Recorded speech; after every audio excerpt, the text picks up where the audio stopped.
Hello प्यारे बच्चों। तो कैसे हो आप सब। बहुत बहुत स्वागत है आप सभी का आज की इस वीडियो में। और आज की ये स्पेशल और एक most demanded video class 10th का आपका जो साइंस का सब्जेक्ट है बच्चों, यानी कि विज्ञान का, इसी के प्री बोर्ड के एग्जाम के लिए बहुत ज्यादा इंपॉर्टेंट होने वाली है। जी हाँ बच्चों, क्योंकि इस वीडियो में हम लोग प्रीवियस ईयर का यानी कि 2023 और 24 के सेशन का आपका जो क्वेश्चन पेपर है, ठीक है, जिसे आप पीवाईक्यू भी कह सकते हो, उसे इस वीडियो में हम डिस्कस करने वाले हैं। ठीक है, और इस पीवाईक्यू से अभी आपका एक दो दिन के अंदर ही यानी कि 11 दिसंबर को आपका जो पेपर होने वाला है, प्री बोर्ड का एग्जाम होने वाला है, इसमें आपको डेफिनेटली बहुत ज़्यादा हेल्प लेगी बच्चों, क्योंकि पीवाईक्यू से आपको मोस्ट इंपॉर्टेंट क्वेश्चंस पता चल जाएंगे कि एग्जाम में किस टाइप के क्वेश्चन आते हैं। ठीक है, अब सुनो ध्यान से, ये वीडियो मॉर्निंग शिफ्ट के बच्चे और इवनिंग शिफ्ट के दोनों के लिए है, और साथ ही साथ हिंदी मीडियम और इंग्लिश मीडियम दोनों के लिए रहने वाली है। ठीक है, तो आप सभी वीडियो को एंड तक जरूर तक देखिएगा। अब सुनो ध्यान से एक चीज और, इस साल का आपका जो पेपर होगा 2025-26 के सेशन का, उसका पैटर्न थोड़ा सा अलग है। जैसा कि आपने मिड टर्म में देखा था, सेम वही पैटर्न आपका प्री बोर्ड में और बोर्ड में। क्या पैटर्न है बच्चों, आपके पेपर में 3 सेक्शन होंगे। जीव विज्ञान यानी कि बायोलॉजी, रसायन विज्ञान खंड खा रहेगा आपका यानी कि केमिस्ट्री, और खंड का भौतिक विज्ञान यानी कि फिजिक्स। ठीक है, ये आपका इस साल का प्री बोर्ड और बोर्ड दोनों का ही पैटर्न है। पिछले साल का देख सकते हो यहाँ पे इस तरीके से था, ठीक है ना, अलग अलग तरीके से। हमें पैटर्न से लेना देना ज़्यादा नहीं है, हमें क्वेश्चन से मतलब है। ठीक है, कैसे क्वेश्चन दरअसल पूछे गए थे। ओके, तो फाइनली यहाँ पे आप देख सकते हैं बच्चों, आज की इस वीडियो का और इस पेपर का जो हमारा सबसे पहला खंड है, खंड नंबर का, वो यहाँ से शुरू हो जाता है, जिसे इंग्लिश में अगर आप देखेंगे तो हम सेक्शन ए भी कह सकते हैं। अब इससे पहले कि आपको मैं ये क्वेश्चन बताना शुरू करूं, एक चीज ध्यान से सुन लो। दरअसल वैसे तो इस पेपर का और इस वीडियो का कंप्लीट सॉल्यूशन के साथ में मैं लाइव सेशन लेने वाला था, लेकिन आपके बहुत ज़्यादा कमेंट्स आ रहे थे, बहुत मैसेजेस आ रहे थे कि सर जी आप एक बार हमें क्वेश्चन पेपर ढंग से दिखा दीजिए 15-20 मिनट की वीडियो के अंदर, जिसे हम खुद से प्रैक्टिस करना चाहते हैं, और फिर आप वीडियो के माध्यम से चाहे तो लाइव आकर आप इसे सॉल्यूशन करवा दीजिएगा, जिससे हमें पता चल जाएगा हम कितने पानी में हैं, कितनी तैयारी कर रखी है हमने। ठीक है ना, तो इस वीडियो में आपको पूरा का पूरा क्वेश्चन पेपर समझा दूंगा अच्छे से। रही बात इसका सॉल्यूशन की, तो आपको लाइव चाहिए या फिर वीडियो चाहिए, कमेंट में बता दो, जल्दी से जल्दी, ज़्यादा से ज़्यादा कमेंट कर दो, आपको सॉल्यूशन लाइव चाहिए या फिर वीडियो के हिसाब से। ठीक है ना, तो मैं वैसे आपके लिए बना दूंगा। तो चलो एक बार हम पेपर की प्रैक्टिस कर लेते हैं। आप सभी बच्चे इनकी प्रैक्टिस करना क्वेश्चंस की, जो भी आपको यहाँ पे मैं बताने वाला हूँ। देखो, जैसे कि पहला क्वेश्चन है, उपचयन एक प्रक्रिया है जिसमें शामिल है। तो उपचयन एक ऐसी प्रक्रिया है जिसमें इन चारों ऑप्शन में से क्या शामिल है, जैसे ऑक्सीजन का योग, ऑक्सीजन का हटाना, ठीक है, हाइड्रोजन का योग, या फिर बी और सी दोनों हो सकते हैं। ठीक है, इंग्लिश में देखेंगे तो oxidation is a process which involves, तो इनमें से कौन सा इन्वॉल्व होता है बच्चों ऑक्सीडाइजेशन में। ओके, क्वेश्चन नंबर सेकंड, पृथ्वी की भूपट्टी में सबसे प्रचुर मात्रा में पाई जाने वाली धातु कौन सी है। यानी कि पृथ्वी की जितनी भी परतें हैं उसमें से जो भूपट्टी है, इसमें सबसे ज्यादा कौन सी धातु पाई जाती है, लोहा, कैल्शियम, एल्युमिनियम या फिर सोडियम। ठीक है, यहाँ पे देखेंगे the most evident metal in the earth crust, तो वो कौन सा होता है बच्चों, इसमें से आपको पहचानना है। ओके, तो ये क्वेश्चन हो गए। उसके बाद आप यहाँ पे देख सकते हैं तीसरा क्वेश्चन आपका ये हो जाएगा, चौथा क्वेश्चन आपका ये हो जाएगा।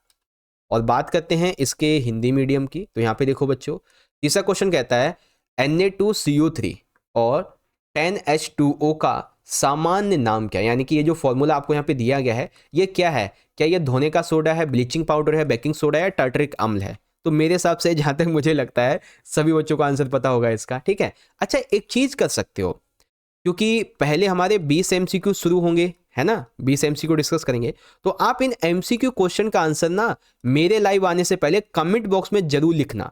ठीक है, सारे के सारे 20 MCQ का, और जिसके सही होंगे ढंग से उसे मैं हार्ट भी दे दूंगा। ठीक है, बाकी आप मैच कर लेना जब आपको मैं लाइव सेशन करवाऊंगा तब। तो कमेंट करो और लाइव सेशन के लिए और MCQ के आंसर्स भी। अब जैसे क्वेश्चन फोर्थ है, निम्नलिखित में से कौन सी व्यवस्था दी गई धातुओं की उनकी अभिक्रियाशील के अवरोही यानी कि घटते क्रम में सही है। ठीक है ना, जैसे जिंक, आयरन, मैग्नीशियम, सोडियम, तो इनमें से कौन से घटते क्रम में यहाँ पे दी गई है, वो आपको यहाँ पे पहचाननी है। ठीक है, चलो आगे देख लेते हैं। अब हम क्वेश्चन नंबर है हमारा फिफ्थ और सिक्स। फिफ्थ में कहा गया बच्चों, उभयधर्मी ऑक्साइड का उदाहरण। तो उभयधर्मी ऑक्साइड का उदाहरण क्या है, Na2O, Al2O3, K2O या फिर MgO। ठीक है। 6 है, निम्नलिखित में से कौन सा युग्म विस्थापन अभिक्रिया को दर्शाएगा? तो इनमें से बच्चों ऐसा कौन सा है जो कि विस्थापन की जो अभिक्रिया है उसे दर्शाएगा? ऑप्शन ए, बी और डी, मतलब ए बी सी डी होता है कभी कभी। अब देखो पांचवा ये हो जाएगा, example of an amphoteric oxide is, और 6 आपका यह है, ठीक है ना। Which of the following pairs will give displacement reactions. Okay, यहां से देख सकते हो। चलो आगे आ जाओ, अब देखते हैं क्वेश्चन नंबर 7। अब 7 में कहा गया है बच्चों, एक एल्यूमिनियम की पत्ती को परख नली में तुरंत तैयार किए गए फेरस सल्फेट के विलयन में डुबाकर रखा जाता है, तो जो प्रेक्षण किया जाता है वो कैसा होगा? ठीक है, तो यहाँ पे आपको ऑप्शन पहचानना है कौन से यहाँ पे क्वेश्चन नंबर 7 के लिए राइट होगा। फिर क्वेश्चन नंबर 8 है, अमीबा में भोजन का पाचन कहाँ होता है? खाद्य रिक्तता में, माइटोकॉन्ड्रिया में, पदार्थ में, या फिर क्लोरोप्लास्ट के अंदर? ठीक है, तो अमीबा में जो फूड है वो कहाँ पे डाइजेस्ट होता है बच्चों, वो आपको यहाँ पे पहचानना है। फिर आता है क्वेश्चन नंबर यहाँ पे देखते हैं 9th, ईस्ट में अवयवी शोषण द्वारा कौन से उत्पाद प्राप्त होते हैं?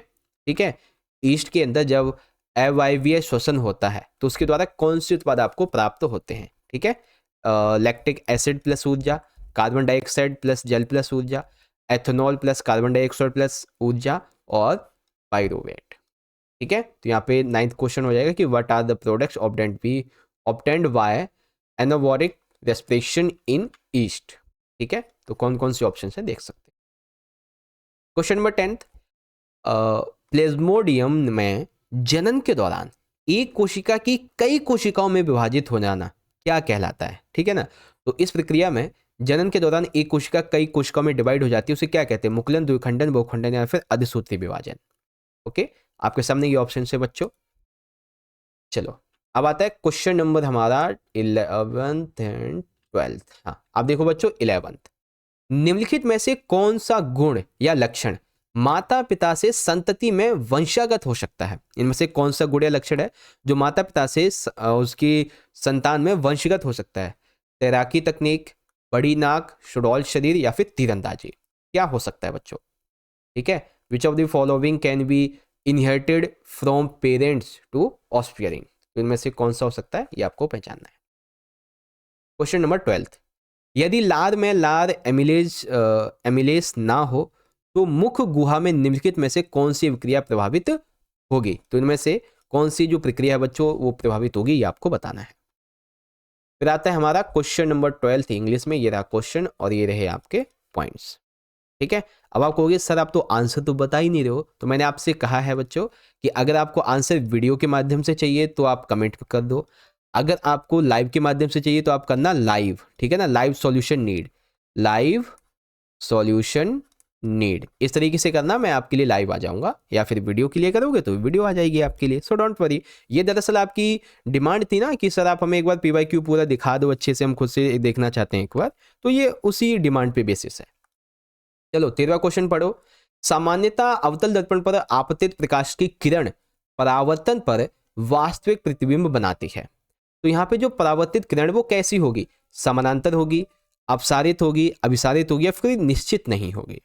ठीक है, इसी को इंग्लिश में देखेंगे बच्चों, usually a beam of light incident on a concave mirror forms a real image on reflection, the reflected beam is. तो कैसी होगी बच्चों वो यहाँ पे आपको बतानी है।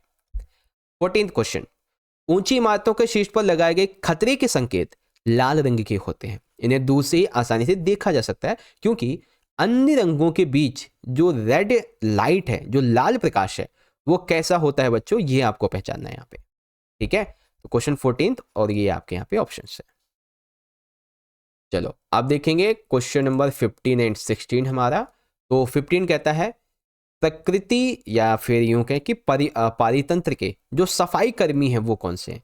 तो बच्चों सफाई कर्मी कौन से होते हैं ये तो आप सभी को पता होगा, है ना, बहुत आसान क्वेश्चन है। जैव निम्नीकरण कचरे में शामिल है, तो जैव निम्नीकरण के कचरे में यहाँ पे क्या शामिल है बच्चों वो बताना है।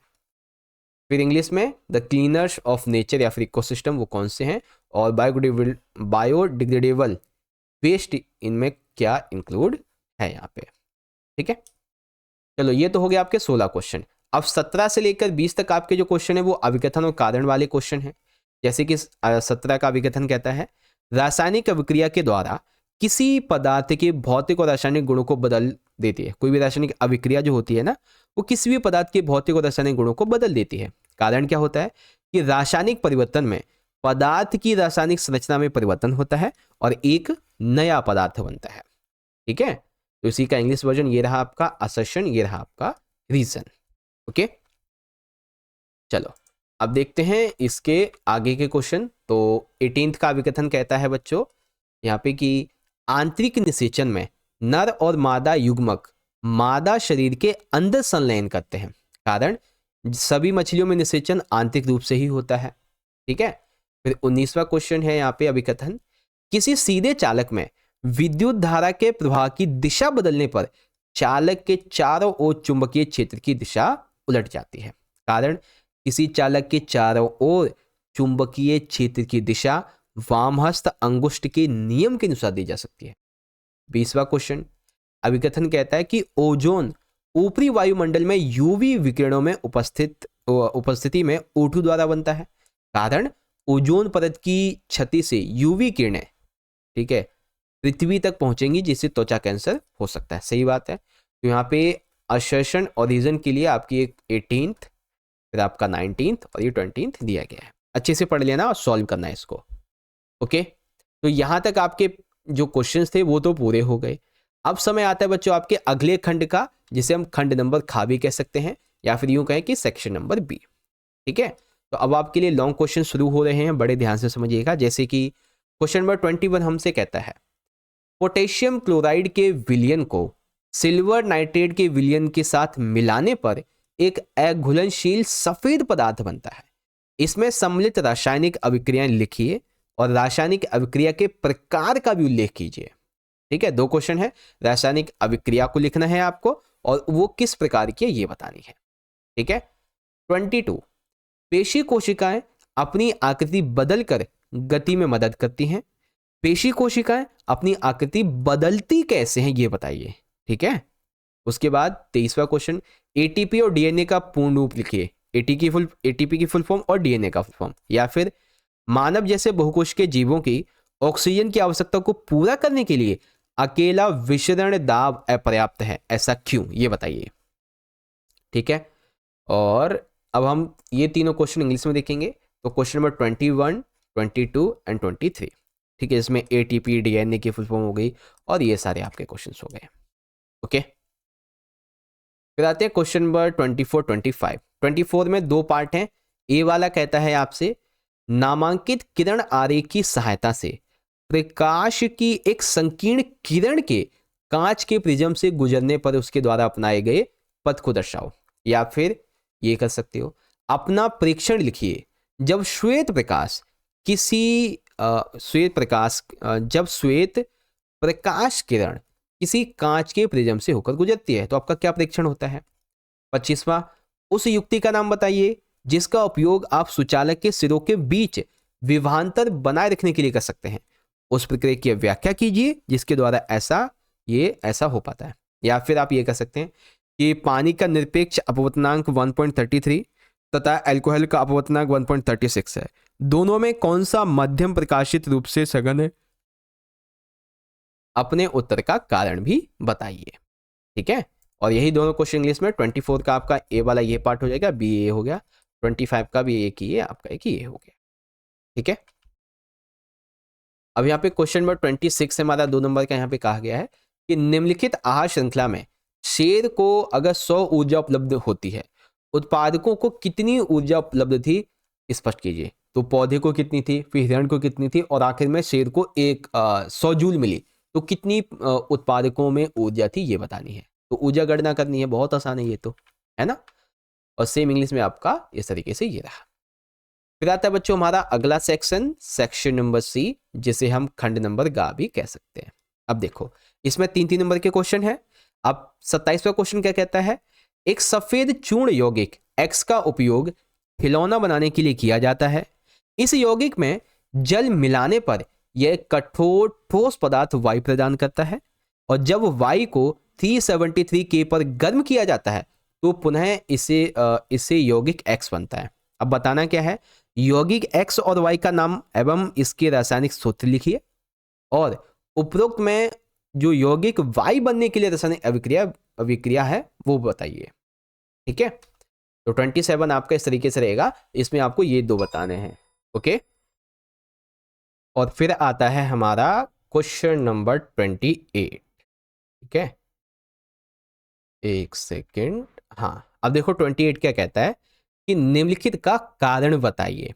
अब कारण जैसे कि पहला कहता है जब अधिकांश धातुएं नाइट्रिक अम्ल के साथ में अभिक्रिया करेंगी, बहुत सारी धातुएं जब नाइट्रिक अम्ल के साथ में अभिक्रिया करती हैं तो हाइड्रोजन गैस उत्पन्न नहीं होती है, ऐसा क्यों भाई? दूसरा क्वेश्चन, जिंक ऑक्साइड को उभयधर्मी ऑक्साइड माना जाता है, क्यों माना जाता है भाई जिंक ऑक्साइड को उभयधर्मी ऑक्साइड? थर्ड, कैल्शियम के टुकड़े को जल में डालने पर वह जल में तैरने लगता है, ऐसा क्यों होता है भाई कि हम कैल्शियम का टुकड़ा अगर जल में डालें वो तो तैरने लगता है, क्यों? ठीक है, और इसके अथवा में देखिए क्या कहा गया है, एक धातु है एक्स, इसके इलेक्ट्रॉनों के स्थानांतरण के द्वारा एक अधातु वाई इसके साथ मिलकर एक यौगिक बना स्मॉल जेड। पहला, यौगिक जेड में आबंध का प्रकार बताइए, यौगिक जेड की भौतिक प्रकृति कैसी या क्या होगी, और क्या यह यौगिक किरोसिन या पेट्रोल में घुल पाएगा या घुल जाएगा? ठीक है ना, इस तरीके से है, और यही तीनों क्वेश्चन आप यहाँ पे देख लेंगे बच्चों। तो 28 कहता है कि give reason for the following, तो ये तीन क्वेश्चन हैं जिसकी रीजन आपको बताने हैं। और फिर a metal X combines with a non metal Y by the transfer of electrons to form a compound Z. यहाँ पे इन तीनों के आंसर देने हैं अब आपको। ओके, चलो आप देखते हैं क्वेश्चन नंबर 29 में कहा गया है बच्चों, सबसे पहला यहाँ पे ए दिया गया है, उस अंतस्रावी ग्रंथि का नाम बताइए जो वृद्धि हार्मोन स्रावित करती है। तो वो भाई कौन सी ग्रंथि है जो वृद्धि हार्मोन को स्रावित करती है, और व्यक्ति पर क्या प्रभाव पड़ेगा? वृद्धि हार्मोन की अगर कमी हो जाए व्यक्ति के शरीर में तो क्या प्रभाव पड़ेगा? वृद्धि हार्मोन अगर अत्यधिक हो जाए तो क्या असर पड़ेगा? है ना, तीनों एक ही क्वेश्चन है, वृद्धि हार्मोन किस ग्रंथि से बढ़ता है, हार्मोन की कमी से क्या होगा, और अत्यधिक से क्या होगा। सिंपल क्वेश्चन है ना, एक एक नंबर में, और यही आप इंग्लिश में देख लेंगे बच्चों। क्वेश्चन नंबर 29 आपका यहाँ पे ये हो जाएगा। ओके, चलो आप देखते हैं क्वेश्चन नंबर आते हैं हमारे 30। देखो 30 में कहा गया है सबसे पहला, मेंडल ने मटर में दो लक्षणों की वंशानुगति का अध्ययन करने के लिए एक प्रयोग किया। ठीक है, मेंडल ने क्या किया? दो लक्षणों की वंशानुगति अध्ययन करने के लिए एक प्रयोग किया। सबसे पहला, F1 और F2 पीढ़ी में लक्षणों की वंशानुगति के संबंध में उनका निष्कर्ष क्या थे? तो उनके क्या निष्कर्ष थे बच्चों जब उन्होंने ये अध्ययन करने के लिए परीक्षण किया था तब? ठीक है, दूसरा, उपरोक्त प्रयोग में F2 पीढ़ी में भिन्न लक्षणों का प्राप्त अनुपात क्या था ये बताइए। वो 1:9 या 3 कुछ ऐसे था ना, वो बताना है। 31, प्रकाश का अपवर्तन किसे कहते हैं? और बी, यदि पानी का अपवर्तनांक 4/3 है, ठीक है, 4/3 है, और कांच का अपवर्तनांक 3/2 है, तो कांच का अपवर्तनांक पानी के सापेक्ष में क्या होगा ये बताइए। ये वाला क्वेश्चन थोड़ा सा डिफिकल्ट है। ठीक है, बी वाला इसका जो पार्ट है, बाकी 30 का तो ये भी आसान है, ये भी आसान है, 31 का ये भी आसान है, ये थोड़ा डिफिकल्ट है। आप प्रैक्टिस करेंगे और जब आपके लिए मैं लाइव सॉल्यूशन लेके आऊंगा तो आपको समझ में आ जाएगा। चलो अब आता है हमारा अगला क्वेश्चन जो कि है क्वेश्चन 32। दो समान प्रतिरोधकों को पहले श्रेणी क्रम में और फिर पार्श्व क्रम में समायोजित किया गया, दोनों स्थिति के समतुल्य प्रतिरोध का अनुपात ज्ञात कीजिए। ठीक है, दो समान प्रतिरोधक हैं, इन्हें पहले तो श्रेणी में लगाया गया और फिर पार्श्व क्रम में लगाया गया, तो इनके समतुल्य प्रतिरोध का अनुपात क्या है ये फाइंड करना है। ठीक है, तो ये रहा आपका 32। अब 33 कहता है बच्चों, कॉलम ए में कुछ विद्युत उपकरण हैं जैसे कि विद्युत बल्ब का तंतु, तापन तत्व, जोड़ने की तार, वेल्डिंग तार। कॉलम बी में इन उपकरणों को बनाने के लिए उपयोग की जाने वाली सामग्री सम्मिलित है जैसे तांबा, सीसा, टिन, मिश्र धातु, टंगस्टन और निक्रोम। तो ए और बी का आपको यहाँ पे मिलान करना है। जैसे विद्युत बल्ब का जो तंतु है इसके लिए किस उपकरण की आवश्यकता होती है, तापन तत्व के लिए जोड़ने के तार के लिए कौन सा तत्व चाहिए, वेल्डिंग तार के लिए कौन सा चाहिए, और बी 600 ओम प्रतिरोध का एक बल्ब 110 वोल्ट स्रोत से कितनी विद्युत धारा लेगा ये फाइंड करना है। ठीक है, तो ये रहे आपके 33 के पहले पार्ट और ये रहे आपके बी पार्ट। चलो जी आगे बढ़ते हैं अगले क्वेश्चन की तरफ, जो कि है क्वेश्चन नंबर 34। अब 34 में यहाँ पे क्या है बच्चों, देखो 34 से पहले ये हमारा खंड नंबर है जिसमें 4 नंबर के स्रोत वाले क्वेश्चन है। जैसे कि 34 है, ए दिया गया है कि 3 ml एथेनॉल को एक टेस्ट ट्यूब में लिया जाता है और जल उष्मक में सावधानी से गर्म किया जाता है। इस विलयन में पहले बूंद बूंद करके फिर अधिक मात्रा में 5% का क्षारीय पोटेशियम परमैंगनेट KMnO4 इसका विलयन मिलाया जाता है। अब इस अभिक्रिया में बनने वाले उत्पाद का क्या नाम होगा, इस अभिक्रिया का रासायनिक समीकरण क्या होगा, और इस अभिक्रिया में क्षारीय पोटेशियम परमैंगनेट की भूमिका क्या होगी। और बी, एथेनाइक अम्ल को ग्लेशियल एसिटिक अम्ल क्यों कहा जाता है, ये भी बताइए। ठीक है, या फिर अथवा में आप ये वाला कर सकते हैं जिसके ये 3 क्वेश्चन है, स्रोत वाला है ये। ठीक है, ये आपका 34 का पार्ट 1 और ये आपका पार्ट बी। या फिर आप ये वाला भी कर सकते हो। ठीक है, चलो अब देखते हैं आगे। अब यहाँ पे 5 नंबर का क्वेश्चन है, क्वेश्चन नंबर 35। इसमें कहा गया है, अरे इतनी जल्दी नहीं जाना भाई, ये आजा आजा, कहाँ चला गया। हाँ देखो, अब क्वेश्चन नंबर 35 कहता है, क्या होता है तब या फिर जब, क्या होता है जब दुर्घटनावश प्लेनेरिया कई टुकड़ों में कट जाता है। क्या होता है जब ब्रायोफिल्म की पत्ती गीली मिट्टी पर गिरती है। क्या होता है जब राइजोपस के परिपक्व होने पर बीजाणुधानी फट जाता है। क्या होता है जब एक परिपक्व स्पाइरोगाइरा तंतु काफी लंबाई प्राप्त करता है। क्या होता है जब मादा जो है वो युग्मक या फिर अंडा निषेचित नहीं होता है। अथवा कायिक प्रवर्धन किसे कहते हैं, एक उदाहरण दीजिए। कायिक प्रवर्धन के 3 लाभ लिखिए। ठीक है, तो आप ये भी कर सकते हैं कायिक प्रवर्धन वाला। ओके, तो ये हो गया आपका। फिर आता है यहाँ पे हमारा 35 इंग्लिश मीडियम में। ठीक है, व्हाट हैपन्स व्हेन, क्या होता है जब। ठीक है, या फिर आप ये अथवा वाला कर सकते हो। ओके, तो अब देखते हैं क्वेश्चन नंबर 36। इसमें कहा गया है सबसे पहला ए वाला पार्ट, कोई 2.0 सेंटीमीटर लंबा बिंब 10 सेंटीमीटर फोकस दूरी की किसी उत्तल लेंस के मुख्य अक्ष के लंबवत रखा है। बिंब की लेंस की दूरी 20 सेंटीमीटर है। प्रतिबिंब की प्रकृति और स्थिति आपको यहां पे निकालनी होगी। बी, अपने उत्तर की पुष्टि के लिए उपरोक्त के लिए एक नामांकित किरण आरेख भी आपको बनानी है। या फिर अथवा में ये कर सकते हैं कि एक गोलीय दर्पण से 40 सेंटीमीटर की दूरी पे रखी स्क्रीन पर एक वस्तु का -1 आवर्धन का प्रतिबिंब बनाता है। पहला बताओ कि दर्पण का प्रकार क्या है। दूसरा बताओ बने हुए प्रतिबिंब की प्रकृति और आकार क्या है। और तीसरा बताओ वस्तु दर्पण से कितनी दूरी पर स्थित है ना। इस तरीके से हो गया। चलो, तो ये क्वेश्चन हो गया आपके 37 तक, 36 तक। अब 37 तो आगे देखेंगे, पहले 6 इंग्लिश में ए और बी पार्ट, और ये आपका यहाँ पे अथवा वाला पार्ट। ओके, चलो जी, अब बारी आती है क्वेश्चन नंबर 37 से 39 की, जो कि 5वें खंड में है हमारे केस आधारित प्रश्न है ये। ओके, अब जैसे 37 है, तो बच्चों ये जो आपके स्रोत वाले क्वेश्चन है ना, ये आपको मैं सीधा दिखा देता हूँ, आप इनको पढ़ के अच्छे से प्रैक्टिस कर लेना, सॉल्व कर लेना। ठीक है, और इनके सॉल्यूशन को आपको वीडियो के माध्यम से चाहिए तो लिखिए वीडियो सॉल्यूशन नीड। अगर आपको लाइव के माध्यम से चाहिए तो लिखिए लाइव सॉल्यूशन नीड। ठीक है ना, इस हिसाब से कमेंट कर दीजिए, आपके लिए मैं बना दूंगा फटाफट, या तो वीडियो या तो लाइव सेशन। ओके, जैसा आप कहेंगे। और 27वां देखेंगे तो इसमें आपकी 3 क्वेश्चन हैं, और इसी में अथवा आपका एक ही दिया गया है। ओके, फिर यहाँ पे 38 वाला देख लेंगे, ये रहा आपका 38 वाला क्वेश्चन, और इसके अंदर ये आपके छोटे छोटे क्वेश्चन हैं जिसे आप यहाँ से पढ़ सकते हो।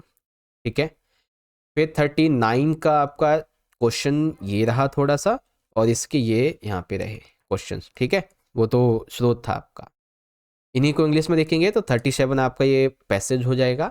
इससे रिलेटेड आपके क्वेश्चन है जिसमें से 3 करने हैं। ये दो तो कंपलसरी है, मैंडेटरी हैं, इन दोनों में से कोई एक आपको करना है। ठीक है ना, क्योंकि अथवा में दे रखे हैं ना, इसी वजह से। फिर यहाँ पे 38 देख सकते हैं बच्चों, इसमें भी आपको सेम वही इस तरीके से करेंगे। और फिर 39 में ये आपका छोटा सा पैसेज, और ये इसके क्वेश्चंस हो गए, है ना, इस तरीके से। बस हो गया हमारा आज का पेपर। तो बस प्यारे बच्चों, आज के सेशन का हमारा जो मेन टॉपिक था वो हमने पूरा कर लिया है। आपको बेसिकली एक पीवाईक्यू देखना था। आपकी बहुत कमेंट थे कि सर जी आप हमें पीवाईक्यू दिखा दीजिए, इवन क्वेश्चन पेपर ही दिखा दीजिए, हम उसी से प्रैक्टिस करना चाहते हैं अपनी पिछले साल की।